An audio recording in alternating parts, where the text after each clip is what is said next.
महाराष्ट्र में बीजेपी के खेला ने राहुल गांधी का काम आसान कर दिया। अब आप सोच रहे होंगे कि ऐसा कैसे हो सकता है, क्योंकि राहुल तो एनसीपी के साथ हैं और महाविकास अघाड़ी गठबंधन की सरकार चला रहे थे। तो बीजेपी ने कैसे कांग्रेस का काम आसान कर दिया है, इसके लिए आप आज का कांग्रेस का ऐलान सुनिए। फिर इसके बाद मैं आपको पूरा सीटों का गणित भी बताऊंगी, लेकिन सबसे पहले आप कांग्रेस का ये ऐलान सुनिए। इससे आपको अंदाजा हो जाएगा कि कांग्रेस कैसे भारतीय जनता पार्टी के महाराष्ट्र के खेला से मजबूत हुई है।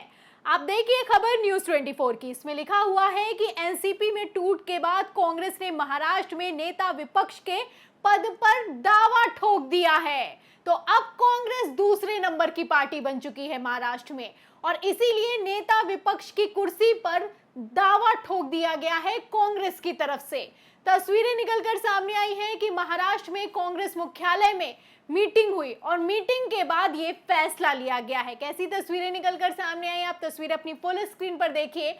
आप तस्वीरों में देख सकते हैं कि किस तरीके से मीटिंग चल रही है और महाराष्ट्र में अब आगे क्या कदम लेना है, कांग्रेस में मंथन चल रहा है, क्योंकि कांग्रेस अब दूसरे नंबर की पार्टी बन चुकी है। भारतीय जनता पार्टी के बाद अब कांग्रेस के पास सबसे ज्यादा सीटें हैं मौजूदा सिनारियों में। इसीलिए अब कांग्रेस ने नेता विपक्ष की कुर्सी पर भी दावा ठोक दिया है। तो कांग्रेस में कैसे हालात बदल रहे हैं, पल पल की अपडेट हम आपको बता रहे हैं कि किस तरीके से कांग्रेस अब महाराष्ट्र में और भी ज्यादा मजबूत हुई है। हाँ, यहाँ पर एनसीपी कमजोर हुई है, लेकिन भारतीय जनता पार्टी के इस कदम से कांग्रेस को मजबूती मिली है। तो कांग्रेस को कैसे मजबूती मिली है, क्या है पूरा खेल, हम आपको बताएंगे, आपको समझाएंगे कि कैसे कांग्रेस में जो मजबूती आई है महाराष्ट्र में, इसका पूरा का पूरा श्रेय भारतीय जनता पार्टी को जाता है।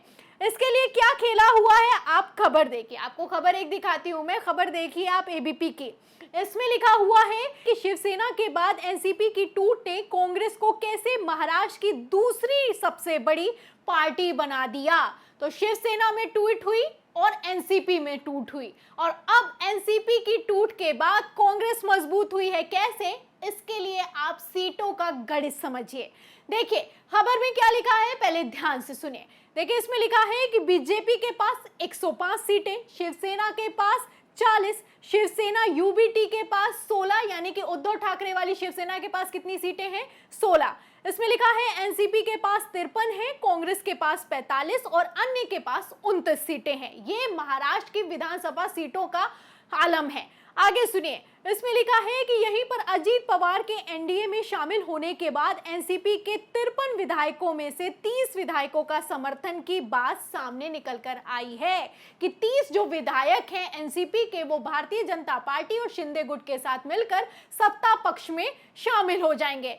इसके बाद क्या होगा, देखिए इसमें लिखा है कि ऐसे में शरद पवार की एनसीपी के पास सिर्फ 23 विधायक बचते हैं, तो वहीं कांग्रेस विधायकों की संख्या 45 है। ऐसे में अब कांग्रेस दूसरी सबसे बड़ी पार्टी बन चुकी है। तो सीटों के नजरिए से अगर देखा जाए तो कांग्रेस मजबूत हो गई है।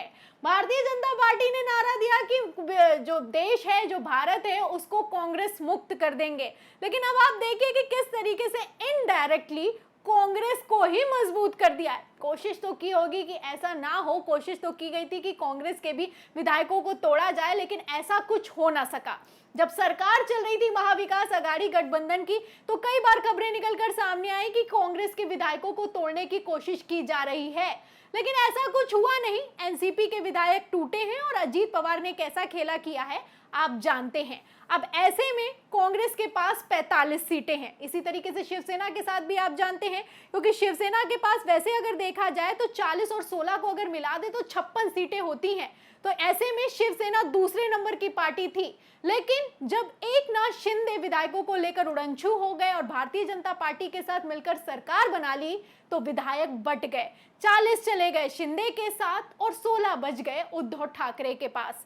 ऐसे में कांग्रेस मजबूत हो गई है। अब यहाँ पर गौर करने वाली सबसे ज्यादा बात यह है कि जो कांग्रेस चौथे नंबर की पार्टी थी, अब वो दूसरे नंबर पर आ चुकी है, और जब वो दूसरे नंबर पर आई है तो कांग्रेस का हक बनता है कि नेता विपक्ष कांग्रेस की ही तरफ से हो, इसीलिए मीटिंग की गई है और कांग्रेस ने दावा भी ठोक दिया है। तो अभी शपथ ग्रहण समारोह को 2 दिन हुए हैं, उसके बाद आप देखिए कि कैसे पल पल घटनाक्रम बदल रहा है। फिलहाल जहां एक तरफ कांग्रेस की तरफ से दावा ठोका गया है, वहीं दूसरी तरफ शरद पवार ने भी इस पर मोहर लगा दी है। तो जो कहा जाए अगर कि कांग्रेस और एनसीपी में फूट होने वाली है, ऐसा कुछ भी नहीं है। शरद पवार का कहना क्या है, उनका बयान सुनिए। देखिए खबर एबीपी की, इसमें लिखा हुआ है कि शरद पवार ने पत्रकारों से बात करते हुए कहा है कि जिस पार्टी के पास सबसे ज्यादा विधायक हैं वो नेता प्रतिपक्ष पद की मांग कर सकती है। मेरी जानकारी के अनुसार कांग्रेस में के पास वर्तमान में सबसे ज्यादा संख्या है और अगर वे इसके लिए मांग करते हैं तो ये जायज मांग होगी और जायज सी बात है, क्योंकि जिसके पास सबसे ज्यादा विधायक है, यहाँ पर गौर करने वाली बात यह है कि उसी का ही नेता विपक्ष होगा और अभी फिलहाल कांग्रेस मजबूत दिखाई दे रही है। तो महाराष्ट्र में कांग्रेस के दोनों हाथों में लड्डू है, ऐसी खबरें भी चलाई जा रही हैं और क्यों चलाई जा रही हैं आप देख सकते हैं, क्योंकि कांग्रेस मजबूती के साथ महाराष्ट्र में तो हो ही गई है, आप देख सकते हैं, क्योंकि अगले ही आप जानते हैं कि अगले ही साल 2024 में विधानसभा चुनाव भी महाराष्ट्र में होने वाले हैं। इसको साधने के लिए भारतीय जनता पार्टी जोड़ तोड़ में तो लगी है, लेकिन उसका तोड़ना भी कुछ खास काम नहीं दिखा पा रहा है, क्योंकि अब यहाँ पर देखने वाली बात यह होगी कि जैसे कि कांग्रेस लगातार मजबूत होती जा रही है, अब ऐसे में बीजेपी क्या करेगी। ये महाराष्ट्र की ट्रिपल इंजन की सरकार कितनी दूर तक गाड़ी खींच पाएगी, सबसे बड़ा और अहम सवाल यही है। 2024 विधानसभा चुनाव में महाराष्ट्र में क्या होगा ये देखना सबसे ज्यादा दिलचस्प होगा, क्योंकि इस बार की जो 5 साल की सरकार है उसमें कब सरकार गिरी, कब कौन मुख्यमंत्री बन गया, कब कौन उप मुख्यमंत्री बन गया, कैसे सियासी ड्रामा लगातार चलता रहा, आपको हमने पल पल की खबर से अपडेट किया। अब यहाँ पर देखने वाली बात यह है कि इनडायरेक्ट तौर पर जैसे बीजेपी ने कांग्रेस को फायदा पहुंचाया है, इस पर आगे क्या होगा। फिलहाल वरिष्ठ पत्रकारों का तो कहना है कि कांग्रेस जैसे कि भारतीय जनता पार्टी ने तोड़फोड़ मचा रखी है महाराष्ट्र में, उससे नुकसान तो भारतीय जनता पार्टी का ही हो रहा है। आपको एक और खबर मैं दिखाती हूँ, खबर दर खबर देखिए और सोचिए और समझिए भी कि किस तरीके से बीजेपी खेला तो कर रही है, कुर्सी तो हासिल कर रही है, जहां सरकार बन रही है वोटों से तो ठीक, नहीं बन रही है तो किस तरीके से जोड़ तोड़ से सरकार बनाई जा रही है आप जानते हैं। सरकार तो बन रही है लेकिन जनता नाराज है, और अगर जनता नाराज है तो वो सरकार ज्यादा दिनों तक नहीं चल पाएगी, क्योंकि चुनाव होता है और हमारे देश में लोकतंत्र चलता है। मध्य प्रदेश में क्या हाल है आप जानते हैं, कर्नाटक में क्या हुआ आप जानते हैं। फिलहाल एक और खबर आपको दिखा देती हूं कि इसी को लेकर वरिष्ठ पत्रकारों का क्या कहना है।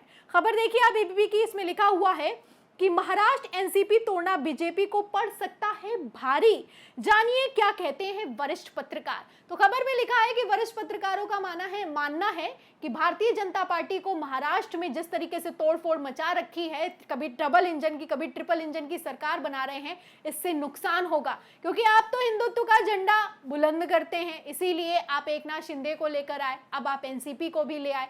एक तरफ एकनाथ शिंदे कह रहे थे कि हमने उद्धव ठाकरे का साथ छोड़ दिया क्योंकि उन्होंने एनसीपी और कांग्रेस के साथ मिलकर सरकार बनाई, अब एनसीपी ही मिलकर बीजेपी और एकनाथ शिंदे के साथ मिलकर सरकार चला रही है, अजीत पवार को मुख्यमंत्री बना दिया गया है।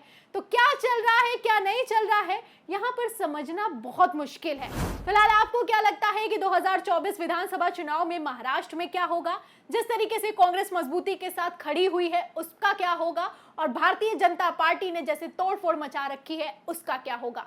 इन सवालों के जवाब में आपकी क्या राय है, इस पूरी खबर पर आपकी क्या राय है, हमें कमेंट बॉक्स में जरूर लिखें।